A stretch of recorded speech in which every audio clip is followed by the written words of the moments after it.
Nós sabemos da importância da educação numa sociedade porque a educação ela é libertadora. Elas nos colocam em mundos que são muitas vezes impensáveis. Sim. Em determinadas situações de determinadas classes sociais. Sim.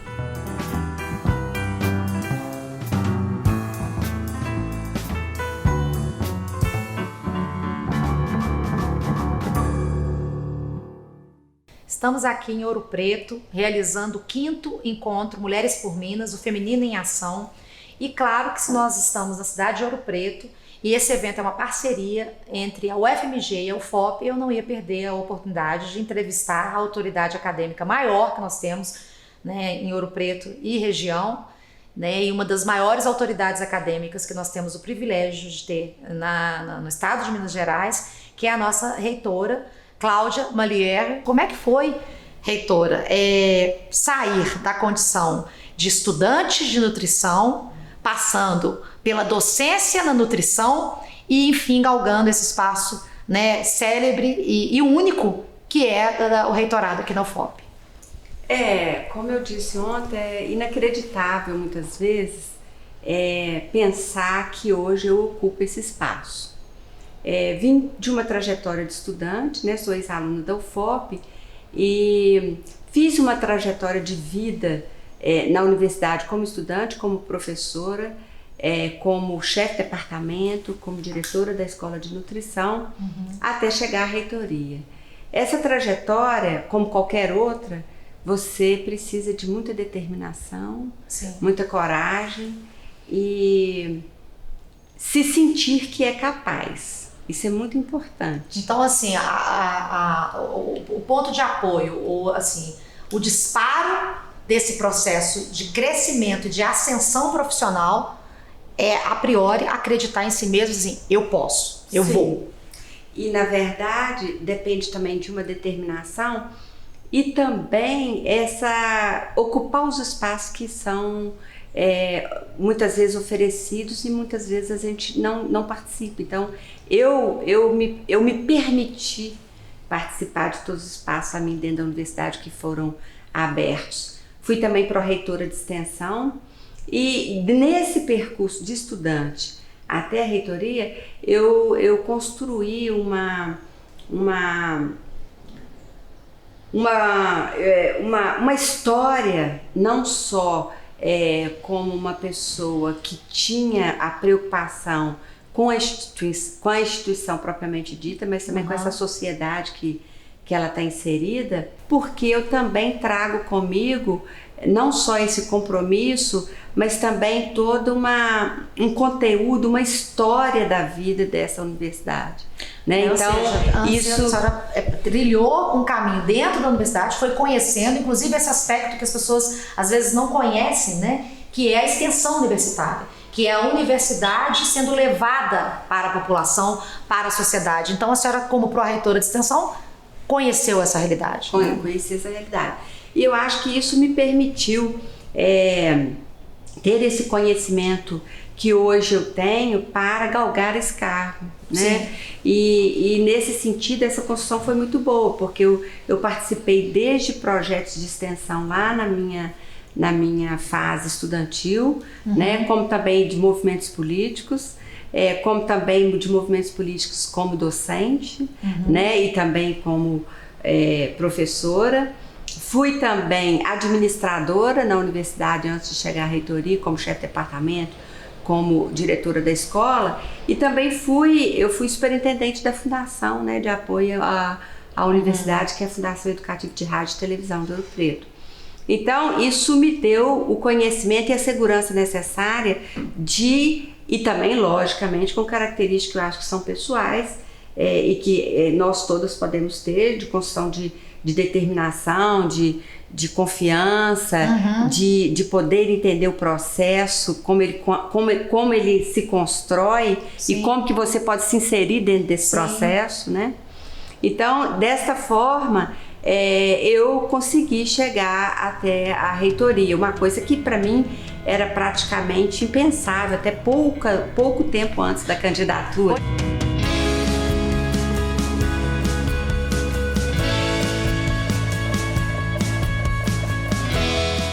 estava aqui conversando com ela antes e ela estava me contando do trabalho dela, que aí de rainha não é mesmo, não tem nada, junto às repúblicas de Ouro Preto, porque eu não imaginava que uma reitora de Ouro Preto, e eu sou de uma universidade, de uma cidade universitária, porque eu sou formada em Viçosa, que tem um perfil parecido com Ouro Preto, e ela estava me contando o que ela faz nos finais de semana em Ouro Preto, em virtude do exercício do reitorado, e que eu apostaria que um reitor na posição da senhora não faria, porque isso inclusive é típica coisa que mãe faz, que eu me veria fazendo como mãe.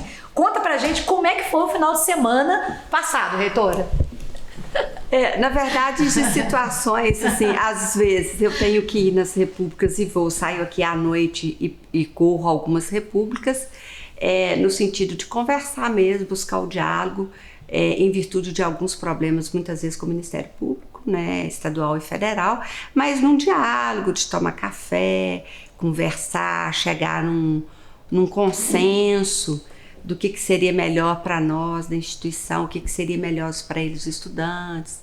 Às vezes puxo a orelha, dou conselhos, né? Mas também existe um outro lado que sou muito convidada em festas das repúblicas e vou com muito prazer, tomo uma cerveja com eles, participo da vida deles, também em momentos de festas. Então, assim, eu procuro ter essa relação de fácil acesso, eu acho que quando eu coloquei ontem na palestra, a gente busca essa empatia, a gente também busca o respeito, né, a solidariedade. Uhum. E essa situação você só consegue se você vive. Eu sou muito de gostar de viver a experiência para poder ter o verdadeiro depoimento daquilo que eu penso. Então, para eu viver muitas vezes, para eu dar respostas às soluções da universidade, eu prefiro vivê-las. E eu corro setores, eu converso com os técnicos, eu vou lá no transporte, assento com eles, e às vezes eu aviso, às vezes eu não aviso, aí tomamos um cafezinho lá de manhã ou à tarde, nós conversamos, eles falam das demandas deles, eu falo qual que é a visão da instituição hoje, quais são os problemas, o que dá conta de ser resolvido, o que não dá conta de não ser resolvido, porque a minha campanha ela foi baseada num lema, né, num tema onde as pessoas estão em primeiro lugar. Ou seja, o gabinete que nós estamos vendo aqui, que é um gabinete, né, lindo, que até pelo contexto nós estamos em Ouro Preto, não é o lugar que a senhora fica aqui assentada, né? Pelo contrário, a senhora me contou que recebe ligação no final de semana em casa de vizinhos às vezes reclamando de barulho das repúblicas, que isso aqui é uma característica de Ouro Preto, da UFOP aqui, e a senhora sai em campo e vai até as repúblicas para conversar. Ou seja, a rainha da Inglaterra que ficaria aqui nessa mesa despachando documentos não é fato para o reitorado na Federal de Ouro Preto. Não é.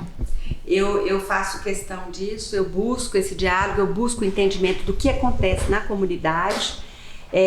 Eu vou para reuniões e muitas vezes reuniões que são convocadas por estudantes ou entidades, vou para o embate, assim, sei que vão ser pontos polêmicos, mas eu não me furto disso. Eu acho que para você administrar, você tem que entender e buscar esse consenso, sendo que muitas vezes eu também tenho que ceder em alguns pontos, como também o que está do outro lado também tem que ceder. E eu busco construir nesse caminho. E esse caminho que eu falo é andar. É caminhar pelo campus, é caminhar pelas repúblicas, é caminhar pelos setores. Então, muitas coisas. Ontem eu fui tomar vacina no centro de saúde e lá converso com um. É muito difícil, porque isso também você fica preso, porque você vai andando de 5 minutos, tem uma pessoa diferente para falar com você, né? Para conversar. Eu dou atenção a todo mundo. Então, assim, as pessoas lá querendo saber várias questões sobre a crise atual, né? Pois então, aí quando você explica pessoalmente para a pessoa que está, às vezes, desinformada, ela compreende melhor também, eu sinto isso, do que você soltar uma nota.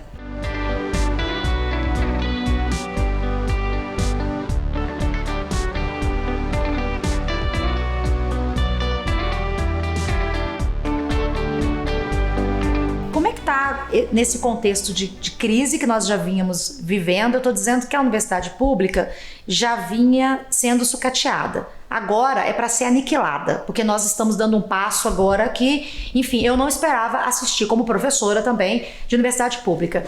Sem levantar questões polêmicas politicamente, né? Como é que a gestora Cláudia, reitora da UFOP, está recebendo e administrando esse corte absurdo de 30% de um setor que já vinha sendo espoliado pelas as políticas públicas brasileiras não privilegiavam, não prestigiavam, e agora ainda subtrai da gente aquilo pouco que a gente conquistou. Como é que a reitora da UFOP está enfrentando essa questão?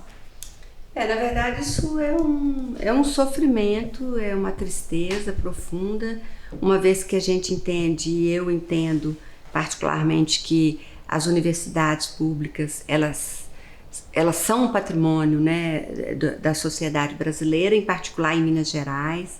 Nós somos o maior número de universidades, né, do país, estão no estado. E nós sabemos da importância da educação numa sociedade, porque a educação, ela é libertadora. Sim. Né? Elas nos colocam em mundos que são muitas vezes impensáveis. Sim. Em determinadas situações de determinadas classes sociais. Sim.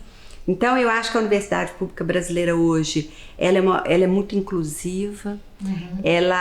Nós aqui, mais de 50% dos nossos estudantes são de vulnerabilidade socioeconômica.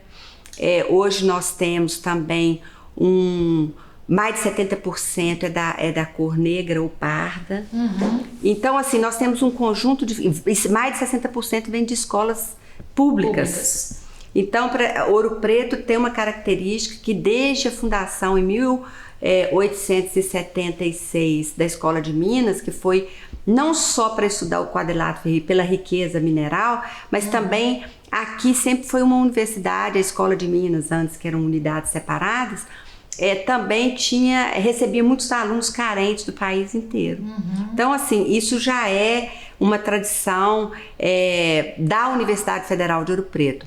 O que impacta ainda mais gravemente o corte de 30%. Com certeza. Porque se você tem um perfil de pessoas, né, mais carentes de intervenção social da universidade, para elas poderem ascender socialmente, profissionalmente, através da educação, tanto pior para as instituições que têm o perfil de Viçosa também e Ouro Preto. Com certeza. E o que as pessoas estão fazendo muita confusão, o que é o corte, o que é o...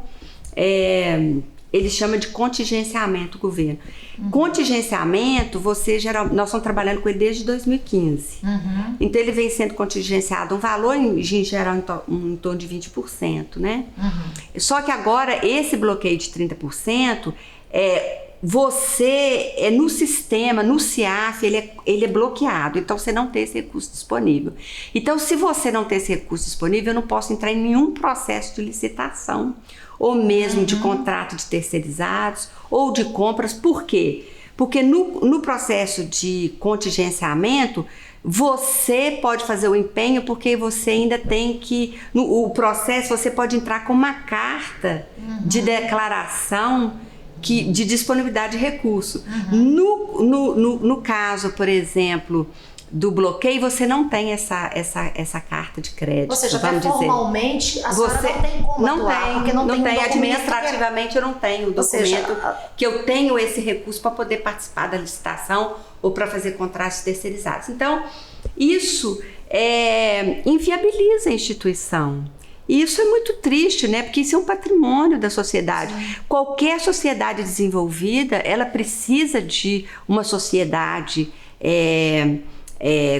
que tem conhecimento, que produz conhecimento, sim. Né? Precisa das universidades e da educação, né? Desde a educação básica até a educação de nível superior. E o que a gente hoje está presenciando é um desmonte, né, dessa estrutura, que é um patrimônio da sociedade sim. brasileira, mantida com os impostos da sociedade, e que eu, neste momento, estou preferindo acreditar que vai haver uma reversão deste quadro.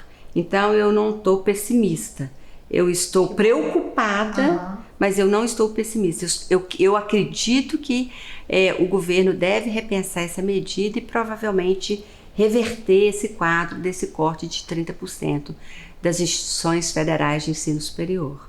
Deixando aqui também um apelo para as autoridades, né, que nós estamos falando aqui de Defensoria Pública, de Ministério Público, nesse sentido da documentalidade do processo, porque a reitora não tem como, né, comprar, adquirir, ou seja, tornar a universidade possível, fazer a universidade funcionar sem a tal da declaração, que é uma questão documental que pode ser resolvida, inclusive, de crédito, né, imediatamente. Nós temos que encontrar caminhos juridicamente plausíveis, factíveis, para poder tentar amenizar o impacto, porque a universidade não pode parar. Né? Nós não podemos tem material elementar para laboratório, por exemplo, que se a senhora não comprar, não adquirir, para e perece, inclusive, porque também tem a questão da conservação, né, dos laboratórios. Então eu acho que a gente tem que procurar agora nas autoridades que fiscalizam e que, afinal de contas, tornam, né, esse país republicano, no sentido da gente buscar alternativas para que o bloqueio não seja tão invasivo, né, e tão excludente assim, porque se a senhora fica dentro do sistema, porque o sistema ele é engraçado como ele é rígido, né? Se você não tem o código do sistema, ele para. Sim. E aí como é que o administrador faz? Ele não tem como ir lá e conversar com os fornecedores para esperar fora do sistema, sem licitação. Nós nos submetemos à licitação, que já é um entrave para muitas questões que tem que ter mais celeridade. Então a gente deixa aqui também um apelo, e eu vou conversar sobre essa questão nesse momento específico que estamos vivendo, triste, é o que eu sinto, tristeza, mas também estou esperançosa como senhora, com as outras reitoras, para poder saber o que elas, né, pensam sobre isso e quais caminhos nós podemos agora trilhar, falando aqui em caminhos, né, qual que vai ser o próximo caminho que a gente vai trilhar para tentar resgatar isso que eu estou chamando de dignidade universitária, porque a nossa dignidade está sendo tocada, como a senhora colocou, isso aqui é patrimônio do povo brasileiro. Não existe um povo desenvolvido que não valorize a sua educação, a sua formação. E os mestres que estão lá no ensino básico saia daqui da universidade, né? Porque é a universidade que alimenta o ensino básico, e é o ensino básico que leva esses perfis para a universidade. Não existe essa cisão que as pessoas estão querendo forçar entre educação básica e ensino superior, como se nós vivêssemos no oásis. Não. Tá ruim para todos os níveis, e os níveis eles são interdependentes, né? Eles se alimentam. E uma coisa que eu também acredito é que não existe um trabalho neste momento individual. Universidade Federal de Ouro Preto trabalhando isoladamente as suas dificuldades com o Ministério da Educação. Isso é um exercício do coletivo. Sim.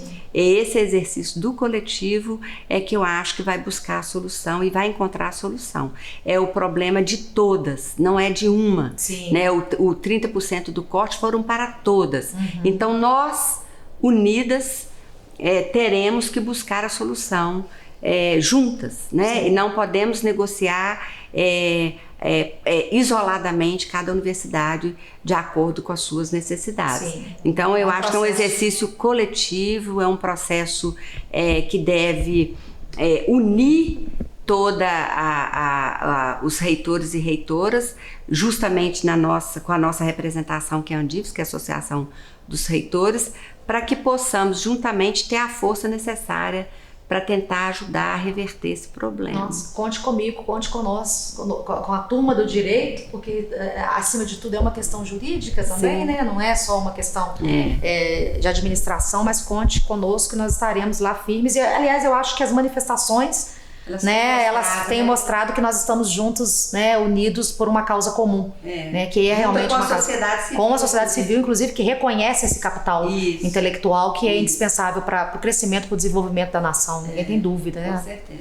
Reitora, eu tenho uma pergunta para a senhora, para a gente poder finalizar, que é a pergunta que eu faço para todas as entrevistadas aqui do nosso projeto Exibidas.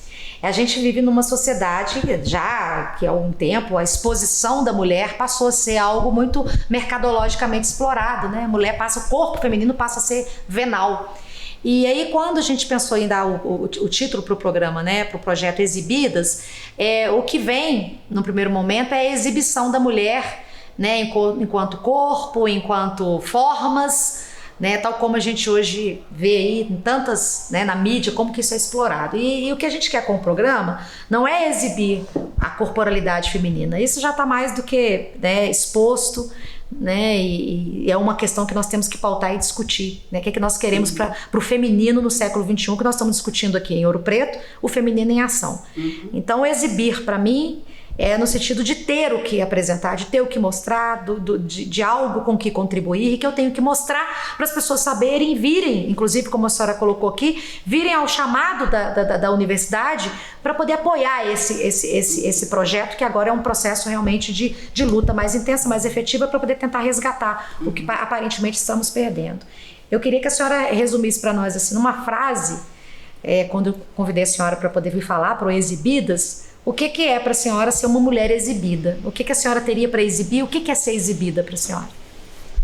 Na verdade, aquela mulher que tem objetivos e que é bastante determinada e que tem coragem, né, e capacidade dentro daquilo que ela se propõe fazer.